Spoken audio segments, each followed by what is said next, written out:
Hello student, good morning. How are you children. बच्चों, आज हम हमारा नया चैप्टर स्टार्ट करेंगे, तो वह है पौधे और पेड़।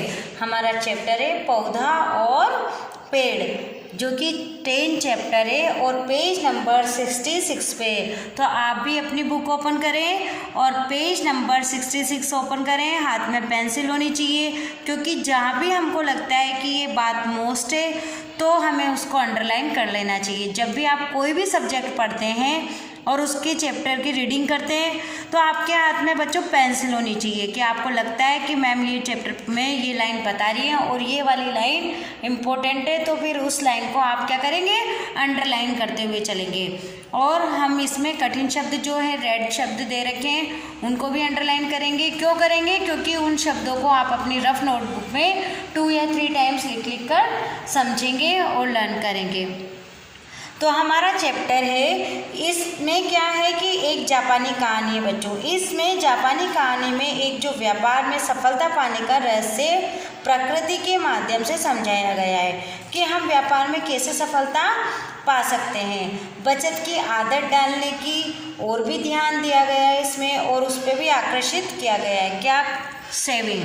क्या बताया गया है कि हमें सेविंग पे भी ध्यान देना चाहिए। अंधाधुंध खर्चे करने का क्या होता है? अंधाधुंध खर्च करने से बड़ा खजाना भी खाली हो जाता है। अगर हम पैसे लुटाते रहे, रोज़ खर्च करते रहे, रोज़ खर्चे करते रहे, तो कितना भी बड़ा खजाना होगा वो भी क्या होगा, खाली हो जाएगा।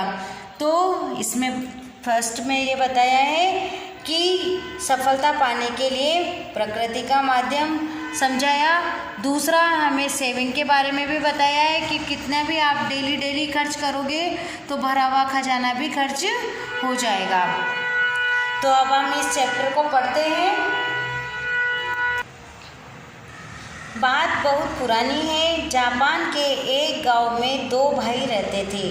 बड़े भाई का नाम था ली और छोटे भाई का नाम था युग। अब आप देखिए, बहुत पुरानी बात है। जापान में एक गांव था, वहाँ 2 भाई रहते थे। बड़े भाई का नाम तो क्या था, ली, और जो छोटा भाई था, भाई का युग। अपनी मेहनत से उन्होंने व्यापार में काफ़ी संपत्ति अर्जित की। अब आप अर्जित पे और संपत्ति पे अंडरलाइन करेंगे। उन्होंने क्या करा, युग और ली ने अपनी मेहनत से बहुत सारी संपत्ति इकट्ठी करी या बचत की। भाई सादगी पसंद था। जो उसका बड़ा भाई था वो क्या था, सादगी पसंद था। सादगी यानी कि सिंपल रहता था। जबकि छोटा भाई खाने पीने के मामले में चटोरा था। और छोटा भाई क्या था, वो खाने पीने में चटोरा था। एक बार जापान में भयंकर भूकंप आया। भूकंप पे अंडरलाइन करेंगे, वैसे हो भी रही है, भयंकर पे भी करेंगे। एक बार जापान में भयंकर भूकंप आया, काफ़ी लोग मारे गए तथा संपत्ति का भी भारी नुकसान हुआ। संपत्ति यानी जो कमाया हुआ धन होता है, जो हमारी बचत होती है, जो हमारी इनकम होती है, उसका भी काफ़ी नुकसान हुआ। दोनों भाई भी भूकंप की चपेट में आ गए। और कौन कौन आ गए, ली और युंग। उनकी जान तो बच गई, पर सारी संपत्ति नष्ट हो गई। नष्ट यानी कि खत्म हो गई। किस में हो गई, भूकंप में। छोटा भाई रोने लगा, और जब उनकी संपत्ति खत्म हो गई, नष्ट हो गई, तो क्या हुआ, छोटा भाई रोने लगा। पर बड़े भाई ने संयम से काम लेते हुए उसे समझाया। उन्होंने दुकान के मलबे को तमाशे तो उन्हें कुछ येन जापानी मुद्रा मिली। अब उसके जो बड़े भाई था उसने समझाया। उन्होंने क्या किया, उन्होंने दुकान के मलबे को तलाशा। क्या करा उन्होंने, जो दुकान में मलबा था उसको तलाशा, तो उन्हें कुछ येन यानी कि जापानी मुद्रा मिले। वे उन सिक्कों को लेकर टोक्यो आ गए। कहाँ आ गए, टोक्यो आ गए। बड़े भाई ने छोटे भाई को आधे सिक्के दे दिए और उसे काम करने की योजना भी समझाई। युंग ने ली बात मानते हुए उसकी योजना अनुसार काम करने का निश्चय किया। और जो छोटा भाई था युंग, उसने क्या करी कि जो योजना समझाई थी उसकी बात मानते हुए उसने योजना के अनुसार काम करने का निश्चय किया। योजना के अनुसार दोनों को अलग अलग होकर व्यापार करना था। अब योजना क्या थी कि हमें ये जो भी सिक्के थे उन्हें आधे आधे बांट दिए और उसके अनुसार दोनों को अलग अलग कार्य करना था। बड़े भाई ने शहर के उत्तरी भाग में तथा छोटे भाई ने शहर के दक्षिणी भाग में अपना अपना भाग्य आजमाने का फैसला किया। उन्होंने निश्चित किया कि जब तक वे 50,000 येन नहीं कमा लेंगे तब तक एक दूसरे से नहीं मिलेंगे। और क्या योजना बनाई उन्होंने कि जब तक वह 50,000 येन नहीं कमा लेंगे वह दोनों भाई आपस में नहीं मिलेंगे। और उनकी योजना के अनुसार वो क्या हो गए, अलग अलग हो गए और व्यापार करने लगे। बड़े भाई ने शहर के उत्तरी भाग में और छोटे भाई ने शहर के दक्षिणी भाग में अपना अपना भाग्य आजमाने का फैसला किया। किसमें किया, उत्तरी भाग में और दक्षिणी भाग में। अब आइए आप पेज नंबर 67 पर। बड़े भाई ने छोटे भाई की सफलता की कामना करते हुए उसे गले लगाया। विदा होते समय ली कहा, किसने कहा, ली ने। ये क्या है, ली का नाम है ना, बड़े भाई का नाम ली है। तो बड़े भाई ने छोटे भाई को सफलता की कामना करते हुए उसे गले लगा लिया। विदा होते समय ली ने कहा, मुझे विश्वास है तुम अपनी मेहनत से बहुत जल्दी एक सफल व्यापारी बनोगे। क्या कहा उसने कि तुम अपनी मेहनत से बहुत जल्दी एक सफल व्यापारी बनोगे। और यूं भी मुस्कुराया। क्या हुआ, वो मुस्कुराया। मेहनत के साथ साथ किफ़ायत भी बहुत ज़रूरी है, यह अपनी मत भूलना, ली बोला। और उसने क्या समझाया अपने छोटे भाई को कि मेहनत के साथ साथ किफ़ायत भी बहुत ज़रूरी है, यह कभी मत भूलना, ली बोला। दोनों भाई अपनी अपनी राह पर चल पड़े और दोनों भाई गले मिलकर क्या हुआ, अपने अपने रास्ते चल दिए। ली ने शहर के उत्तर की ओर व्यापार करना शुरू किया। अपनी मेहनत लगन से उसने अपने व्यापार को खूब चमकाया। ली बड़ी सादगी से रहता। भोजन में वह केवल चावल, नमक और मछली लिया करता। स्वादिष्ट चीज़ें खाने की इच्छा होती, उसे ज़रूर इच्छा होती थी, सबको ही होती है अच्छी अच्छी चीज़ें खाने की इच्छा, पर इन चीज़ों पर वह खर्च करने के बजाय वह इन पैसों का उपयोग व्यापार बढ़ाने में किया करता। कुछ ही दिनों में वह एक सफल व्यापारी के रूप में जाने लगा। उसने अब काफ़ी संपत्ति अर्जित कर ली। जब उसने देखा कि व्यापार को सुचारू ढंग से चालू रखते हुए वह ठाट बाट से रह सकता है, तो उसने एक अच्छा सा मकान भी बनवा लिया। क्या करा उसने, अपनी इच्छाओं को मार मार के एक सफल व्यापारी बना और सफल व्यापारी बनते हुए उसने एक मकान भी बना लिया। ली को अपने छोटे भाई की बहुत याद आती। वह सोचा करता कि युग भी काफ़ी धनवान हो गया होगा। व्यापार में व्यस्त रहने के कारण उसे समय नहीं मिल पाता होगा, जबकि स्थिति एकदम उल्टी थी।